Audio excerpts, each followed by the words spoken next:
Alright, my dear parents, welcome back again to Life Faith Academy. My name is Piolo Nduka, and in this video I would like us to look at the difference between soft skills and hard skills. I simply call them the unscripted soft skills as well as the scripted hard skills. The reason for that is that soft skills are unscripted simply because of they are not being taught in school.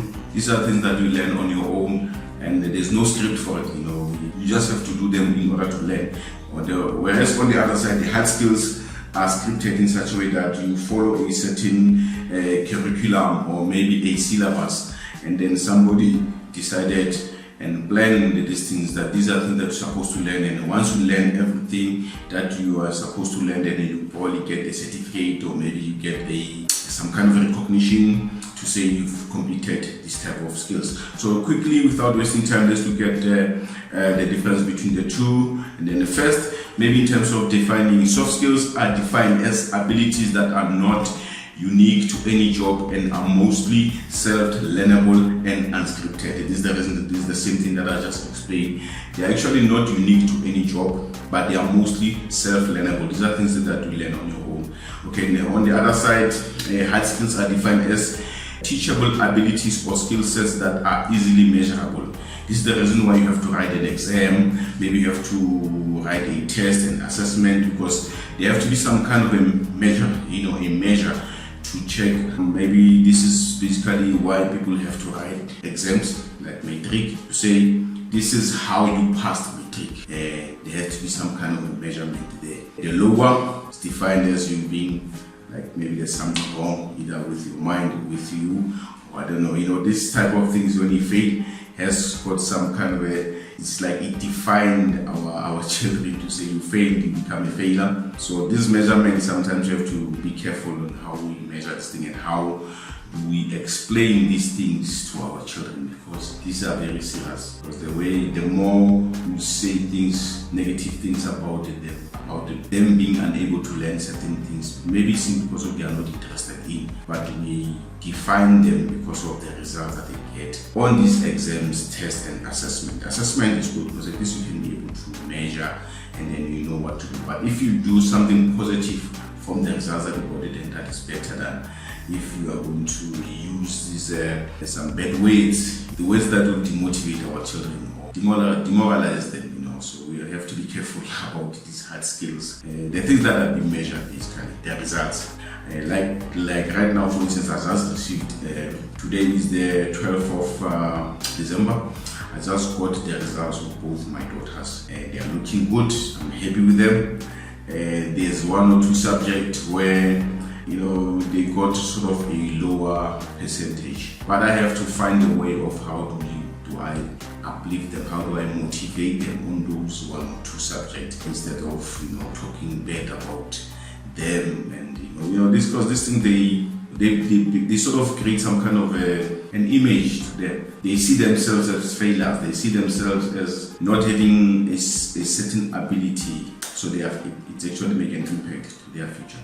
You must be careful on what we say when they are not performing well. So this is the reason sometimes we need coaches, mentors, we need professionals to sort of help if we feel like our children are not performing well. Because usually it's not because of the subject itself, or it's usually because of either their style of learning, their understanding, the person who presenting the information, their learning ability. Because remember, in the previous video I spoke about our children, maybe if they are auditory, they listen, they understand, but most of them are not like that. But the domination, the type of learning style that is being dominated in our country and other areas is that auditory, teacher standing in front and talking. But maybe your child is different. Maybe your child prefer the images, maybe they prefer to touch things, to work with their hands so that they understand. Or maybe they use other means, of learning. Yeah, so we need to be careful of that. I just had to mention that. All right, and then these are also known as technical skills that fit a specific job, career, function, or industry.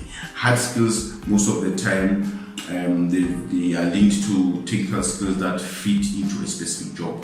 For instance, if I want to become a doctor, at the university level, I will be trained to become a doctor. if I want to become a teacher, I have to go to university and get some kind of a qualification. So these are the hard skills. They usually come with some kind of a qualification, a paper that is like a proof to say you've attended these things, you know these things, they've got the knowledge about these things.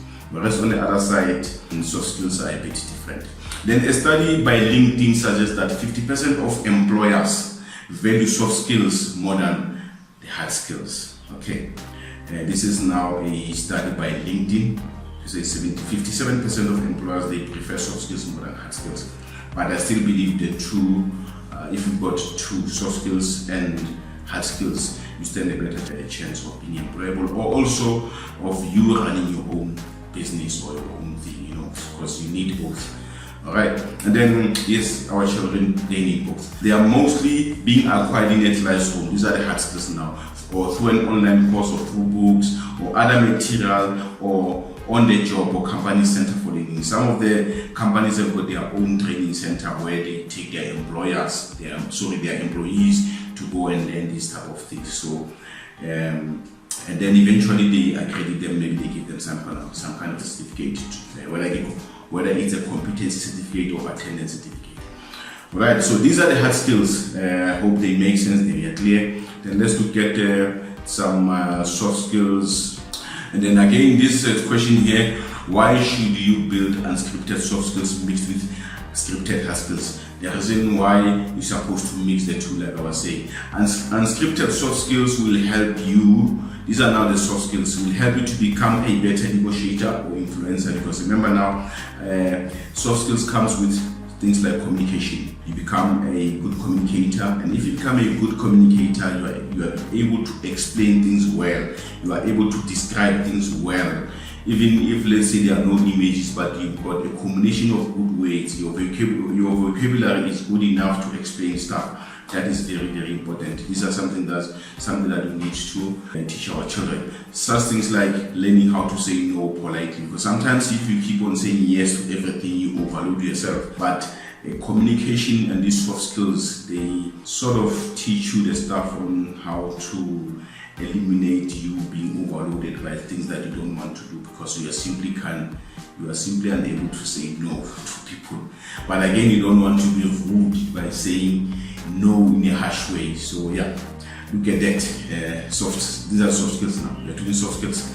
Then you also become more versatile and transferable. Soft skills, they make you to be versatile. You become multi-skilled and irreplaceable. In a business, when you've got a lot of soft skills and combined with hard skills, it's difficult for the companies to let you go, because even if when they've got a pressure, they'll probably consider releasing you, or maybe showing you the door, maybe at the last stage, because you've got some kind of a value that they need most of the time.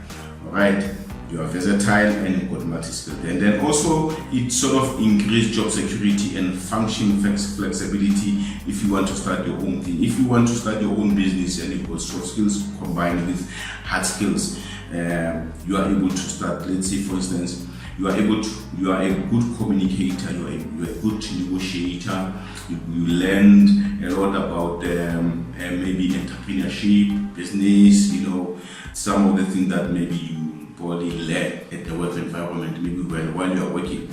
These things, they sort of increase your job security and you become more flexible. Then also build a lasting personal and professional relationship, personal branding. You are able to sort of build a lasting personal and relationship when you've got these soft skills, because now you interact well with people. Remember, because of the communication, because of how you present yourself, you sort of attract people to your environment. And most of the time, if you build a good relationship personally and professionally, even if you need some kind of an assistant, you know exactly who to speak to, and at the same time those people are willing to help you because of your having a good heart, talking to them well, respecting them, because things like respect, they fall under soft skills, because respect does not really be taught anywhere. You teach yourself how to respect. Usually comes from, if you've got a good family background, that also serves as an advantage. Okay, the specialized high value skills get you the foot at the door. like I said previously, high value skills will actually help you to get into the sort of at the door, but the unscripted soft skills are what opens the door. So this is very, very important to know that you may have a high value skill which will open the door for you, but when you got soft skills, this is now when you are showcasing the things that you can do, your abilities, the things that you can do, your level of confidence, including just by talking to people, eye contact, how do you listen to them? Do you listen to them? Do you pay attention? All those things are very, very important. Okay, and then the secret to career success acceleration is to learn and master 1 or 2 specialized high value skills and add as many unscripted soft skills as possible. Right, I hope this video gave you something about the difference between soft skills and unscripted skills. Okay, because the secret to career success acceleration, you grow the moment you learn and master 1 or 2 specialized high values. In other words, if you have a hard skill and then you combine it with a soft skill, but the more soft skills you have, the better you can succeed in your career. We need to teach our children stuff like this. Okay, thanks a lot, my dear parent. I hope you got value, and please share this video with other parents, share this video with your children or your associates, because we need to get the message across. Some of these things I know they are not being taught in school, but we need our people and our children to be aware of such information, because I believe it's a very, very important information. Alright, thank you very much, my dear parents. Until I see you on another video, remember to subscribe, remember to share, remember to like the video, and then until I see you on another video, cheers.